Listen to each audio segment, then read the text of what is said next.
네, 대정부 질의에 들어가기 전에 우리 방청석에서 오신 국민들 소개하겠습니다.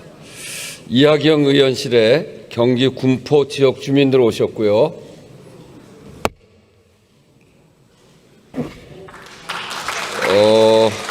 일반 방청으로 홍익대학교의 법학과 도고동문학과 학생들 함께 오셨습니다. 여러분 환영합니다. 의사일정 제1항 외교통일 안보에 관한 질문을 상정합니다. 오늘 질문하실 의원은 모두 11분입니다. 의원 1인당 질문 시간은 답변 시간을 제외하고 13분이며 질문 과정에서 전광판에 시각자료가 표출되는 시간은 발언 시간에 포함된다는 점을 말씀드립니다. 질문하시는 의원님들의 질문 취지와 내용은 의석 단말기에 게시되어 있습니다. 그러면 먼저 인천 중구 강화 옹진 출신의 국민의힘 배준영 의원 나오셔서 질문해 주시기 바랍니다.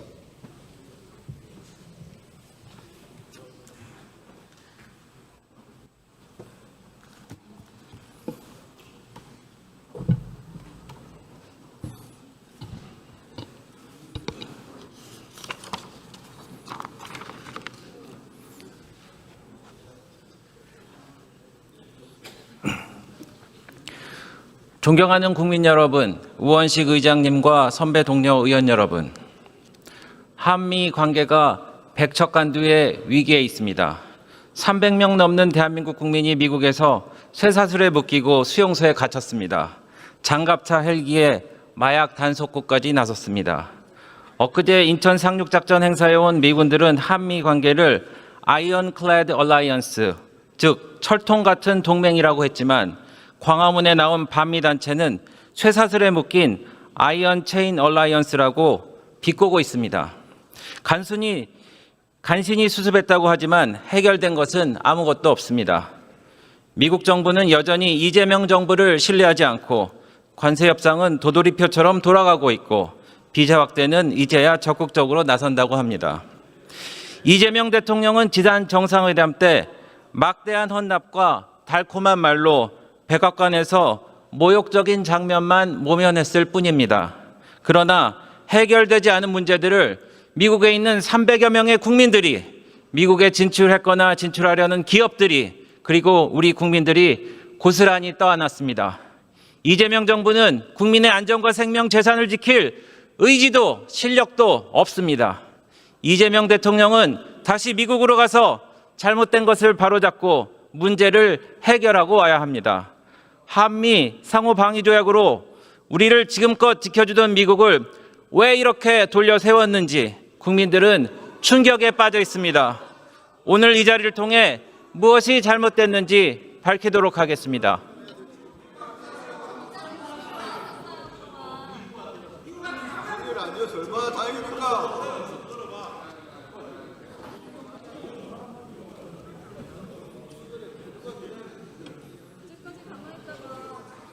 네, 총리 나오시죠.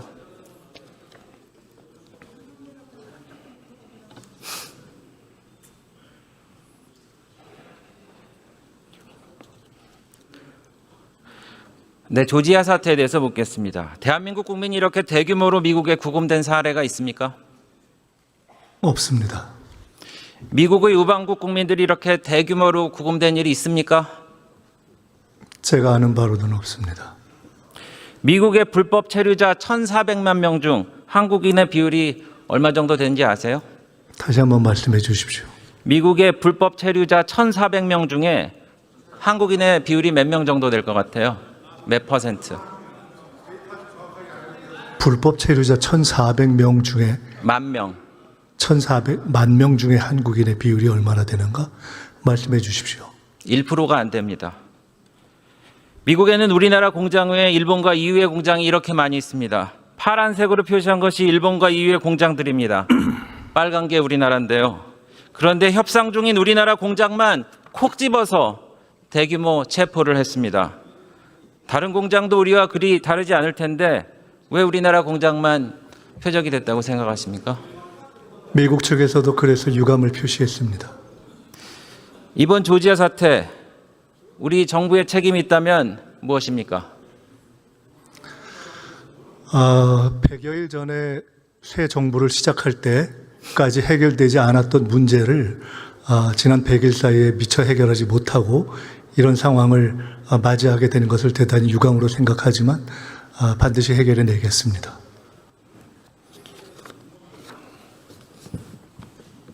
총리 미국에 몇 년 계셨죠?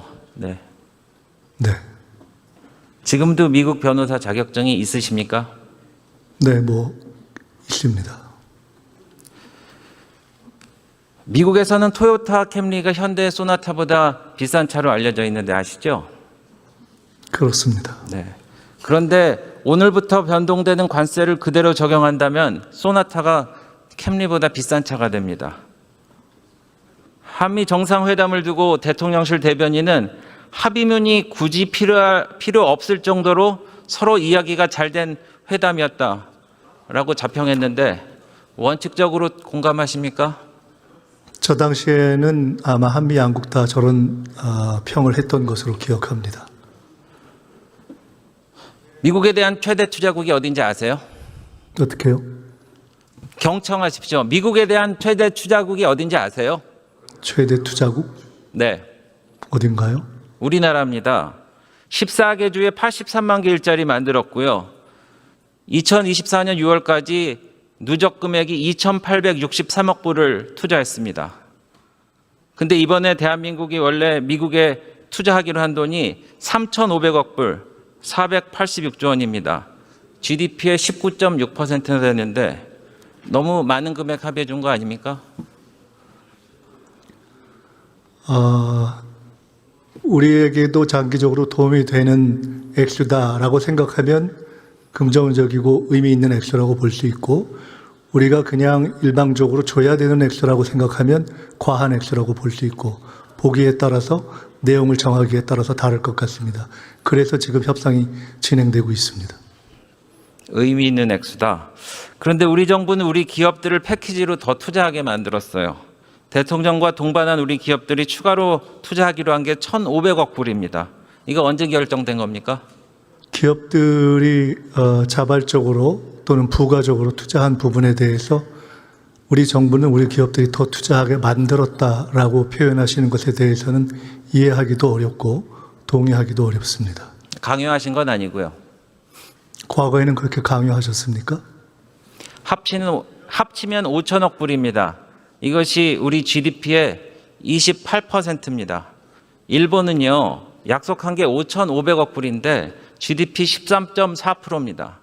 EU가 투자하기로 한 거는 6천억 불로 GDP의 3%예요. 그런데 EU는 이 6천억 불도 투자 주체가 정부가 아니라 유럽 기업입니다. 투자에 대한 문구도 유럽 기업이 2028년까지 6천억 달러를 전략 사업에 대해 투자할 것으로 기대된다라는 입장입니다. 너무 비교되지 않습니까? 네, 저희의 구체적인 내용들은 아직 최종적으로 결론이 나지 않은 상태이기 때문에 다 최종 합의가 이루어진 이후에 비교하시면 좋을 것 같습니다. 더군다나 우리는 일본, EU와 같은 기축통화국도 아니고요. 그래서 이번에 감당할 수 없으니까 통화 스와프 신청한 거 맞죠? 감당 여부를 떠나서 그것은 저희가 필요한 일로서 쭉 이렇게 논의되어 왔던 주제로 알고 있습니다. 제가 상식에 질의합니다. 우리 나라가 이미 미국에 3천억 불을 투자했는데 3,500억 불을 더 투자하고 1,500억 불을 더 투자하고 이렇게 많이 투자한다는 게 그렇게 과하지 않다고 보시는 거군요. 제가 그렇게 얘기한 적 없습니다. 결과를 보고 놓고 말씀하시자고 그랬던 게 지금 너무 많다고는 생각 안 하시는 거 아닙니까? 이유와 그냥 비교하면서 어떻게 보냐고 말씀하셨기 때문에 3,500억 불, 그중에서도 2천억 불과 1,500억 불로 나뉘어지는 부분에 대해서 투자의 방식이라든가 또는 수익 배분 방식을 최종적으로 확인한 후에야 비교가 가능하겠다, 이렇게 말씀드린 겁니다.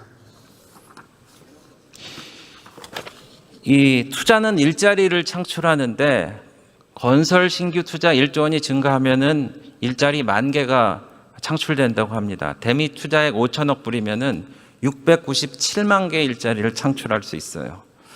그래서 이 협상의 레버리지가 뭐 조선사업 등 투자인지 모르겠는데 지금 상황에서 이렇게 많이 투자하고 우리가 과연 레버리지가 있는지 모르겠습니다. 총리, 이 3천억 불은 우리나라에서는 어떤 성격으로 쓰이며 수익이 어떻게 배분돼야 된다는 입장입니까? 그 문제에 대해서 지금 협상을 하고 있습니다. 그렇기 때문에 구체적으로 말씀드리기는 어렵습니다. 우리 정부의 협상 방향에 대해서 얘기해 보세요. 네, 국익에 최대한 도움이 되는 방향으로 하는데 그것은 상대가 있기 때문에 구체적인 과정에서 어떤 입장을 취하는가 하는 것은 협상과 관련돼 있기 때문에 그렇게 이해해 주시면 좋겠습니다. 우리 정부의 입장은 나와 있는데 잘 모르시는 것 같아요. 제가 말씀드릴게요. 그러면은 미국의 입장을 말씀드리겠습니다. 미국 트럼프 대통령은 지난 7월 31일서부터 일관되게 이 돈의 성격에 대해서 밝힌 바가 있어요. 이번 협정의 핵심은 한국이 미국에 3,500억 달러를 제공하며 이는 미국이 소유하고 통제하는 투자에 사용될 것이며 대통령인 제가 직접 선정할 것입니다. 상무장관도 90% 이익은 미국인들에게 간다 이렇게 했습니다. 그런데 이렇게 입장이 다른데 정부는 왜 협상 중이라고만 하고 대통령은 왜 이런 차이를 정리하지 않고 무책임하게 귀국만 한 겁니까? 협상을 계속하고 있는데 어느 대목이 무책임하다고 말씀하시는지 명료하게 말씀해 주시죠. 7월 말에 협상이 타결됐다고 그랬어요. 그리고 다 박수치고 끝났습니다. 그리고 8월 25일 날 대통령이 직접 가서 미국의 트럼프 대통령을 만났어요.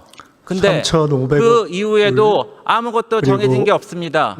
분위기가 좋고 포함해서 화기애애한 분위기에서 끝났다고 그러고 기념품 샵에 가서 무슨 기념품 골랐다는 얘기 외에 나온 얘기가 없어요. 그래서 제대로 협상을 진행하지 않고 대통령이 책임을 지지 않고 그대로 그냥 돌아왔다는 얘기입니다.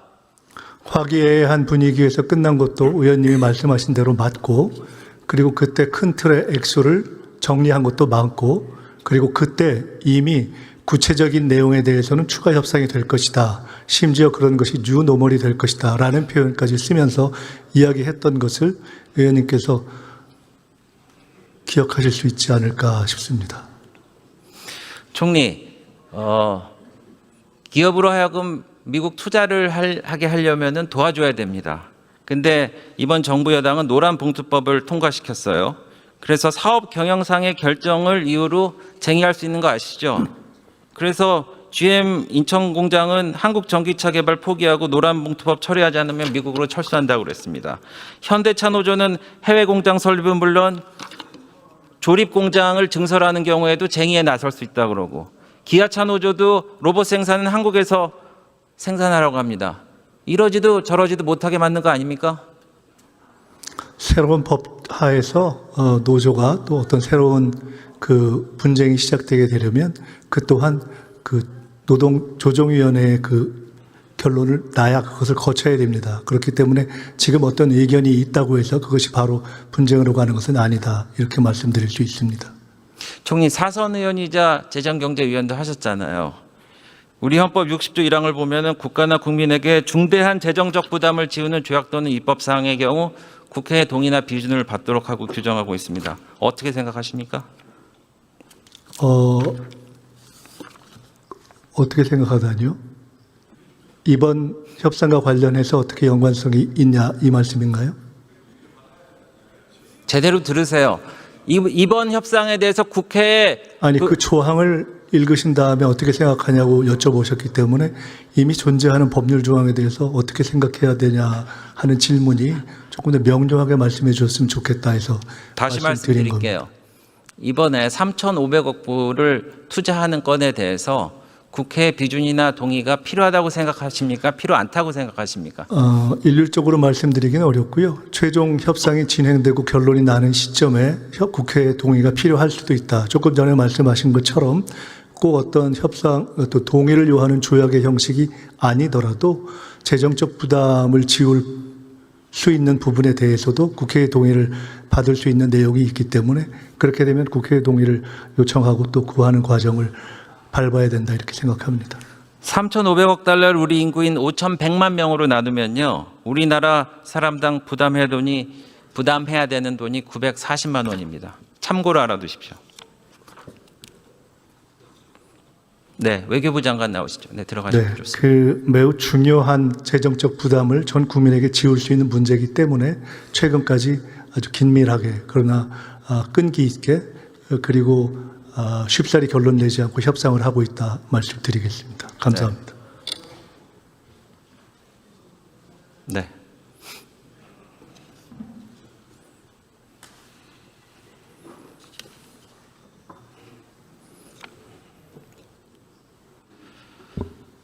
장관님, 이번 사태 수습하시느라 고생 많으셨는데 저는 장관님이 그 자리에 서실 자격이 없다고 생각합니다. 미국과의 비자 문제, 해무금 문제 맞죠? 그렇게 볼 수 있다고 생각합니다. 그림 보시면은 우리 국민 대다수는 이 두어 나라만 제외하면은 한국과 미국이 더 가깝다고 생각하실 겁니다. 싱가포르, 칠레, 호주 등 예를 보듯이 이 나라에는 많은 전문직 비자가 되는데 우리는 전무하고요. 제가 미국 특사단으로 갔을 때 뉴욕 교민과 상사원들은 이미 트럼프 정부의 거친 정책에 대해서 정부 차원의 대응을 입이 닳게 얘기를 했고 당시 주미 대사도 잘 알고 있습니다. 1기 때 더 심했고 트럼프 2기 때는 더 심해졌습니다. 이거 아시죠? 2020년에 미 조지아주 SK 공장에서 이스타 비자로 일하던 13명의 한국 근로자들이 체포되고 구금되고 자진 출국 형태로 나간 것이 지금의 300명의 조지아 사태와 판박입니다. 아십니까? 네.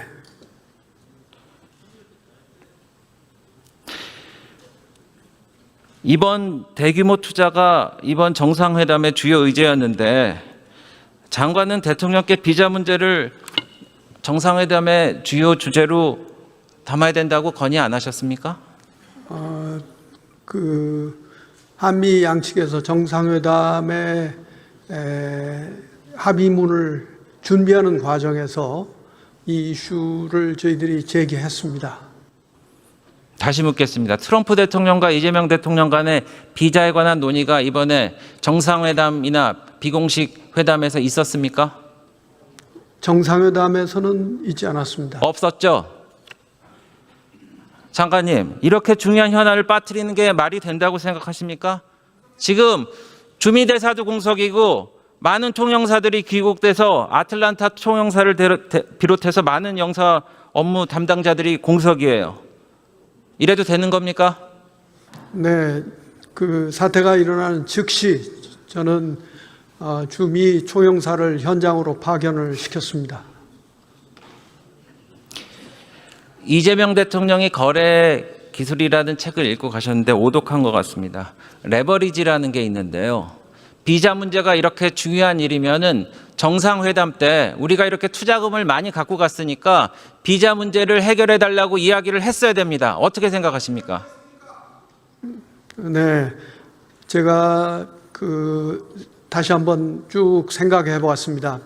이 정상회담 준비 과정부터 또 정상회담 오찬까지 쭉 생각을 해봤는데 사실 그 당시에는 비자 문제까지 제기될 상황은 아니었다고 말씀드리겠습니다. 그래서 무책임하다는 겁니다. 그 책에 거래 기술이라는 책에 최악의 상태를 대비하라는 내용도 있는데 전혀 대비를 안 하고 준비를 못하게 한 겁니다. 잘못을 인정하지 않으시는 것 같은데 사과하실 생각도 없으시죠? 이미 저는 귀국길에 인천공항에서 억류됐던 우리 국민들이 전부 풀려난 직후에 저도 귀국을 했습니다. 그 귀국 자리에서 많은 기자분들 앞에서 우리 국민들이 이렇게 억류됐던 데 대해서 매우 가슴 아프게 생각하고 국민 여러분들께 심려를 끼쳐드려서 죄송하다고 말씀을 드린 바가 있습니다. 네, 알겠습니다. 들어가십시오. 국방부 장관님 나오십시오.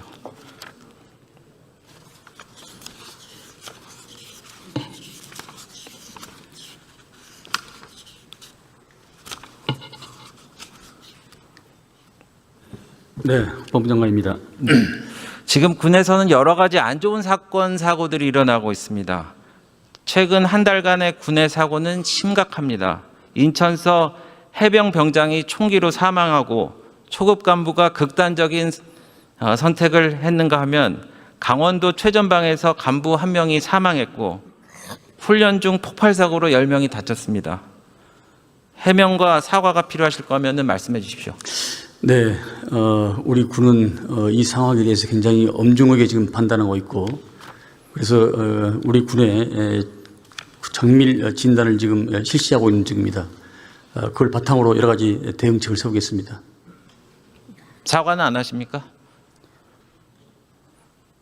최종 책임은 국방장관이기 때문에 죄송하지 않아요? 뭐 당연히 국민들한테 송구스럽죠. 그러나 사회적 군은 사실 사회하고 떼놓고 떼낼래야 생각할 수 없는 그런 부분입니다. 사회적 병리 형산들이 군에 계속 이어지기 때문에 우리 사회 구성원 모두가 한번 이 문제에 대해서 한번 생각할 지점이 아닌가라는 그런 생각을 갖고 저 역시 더욱더 분발하겠습니다. 장관님, 지난번 그 오산기지 압수수색한 게 소파 위반이 아니라고 했는데 제가 소판을 찾아보니까 합중국은 시설과 구역 안에서 필요한 모든 조치를 취할 수 있다. 대한민국 당국은 합중국 군대가 사용하는 시설과 구역 안에서 수색, 압수 또는 검증할 권리를 행사하지 아니한다. 이렇게 돼 있습니다. 이건 아닙니까? 명시적으로 그런 합의 사항이나 수사에 대해서 내용이 부존재합니다. 다만 중앙방송통제소 MCRC는 우리 한국군이 사용하는 그런 길로 다녔고 그 출입으로 했기 때문에 아니에요. 우리 한국군에 국한된 일입니다. 거기서 압수수색을 한 것이지 미군에 관련해서 압수수색은 아닙니다. 제가 오산기지에 근무했었습니다. MCRC 더 잘 아시겠구만. MCRC는 한국군과 미군이 동시에 같이 근무하고요. 위협한 상황에서 미700 사령관이 직접 들어와서 지휘합니다. 그리고 3급 기밀의 콘솔을 같이 관리하는데 그게 무슨 미군과 한국군이 분리됐다는 얘기입니까? 그건 말이 안 돼요. 의원님, 들어가는 입구 출구가 다릅니다.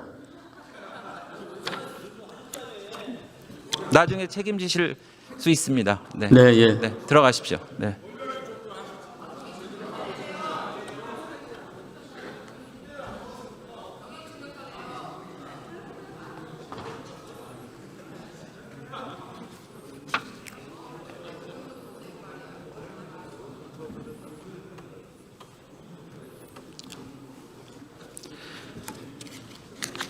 존경하는 국민 여러분, 오늘 대정부 질문에서 보셨듯이 이 정부의 실용 외교라는 것이 실책 외교를 넘어 실망 외교입니다. 국가의 가장 중요한 임무는 국민의 생명과 안전 그리고 재산을 보호하는 일입니다. 70년 전 어떤 대통령은 방공포로 석방으로 미국과 극심한 대립을 하면서도 한미 상호방위 조약을 이끌어냈고 60년 전 어떤 대통령은 온갖 창피함을 이겨내고 서독에서 포항제철과 경부 고속도로 종잣돈을 얻어냈습니다. 20년 전 어떤 대통령은 한미 FTA 성공시켜 대미흑자 2배 이상으로 늘리기로 했습니다. 당면한 이 문제를 슬기롭게 해결하지 못한다면 이재명 대통령은 우리 국민을 위한 대통령으로 역사에 기록되지 못할 것입니다. 과오를 인정하고 겸허한 마음을 가지고 국민을 위해 원점에서 다시 뛰어야 합니다. 끝까지 경청해 주셔서 감사합니다.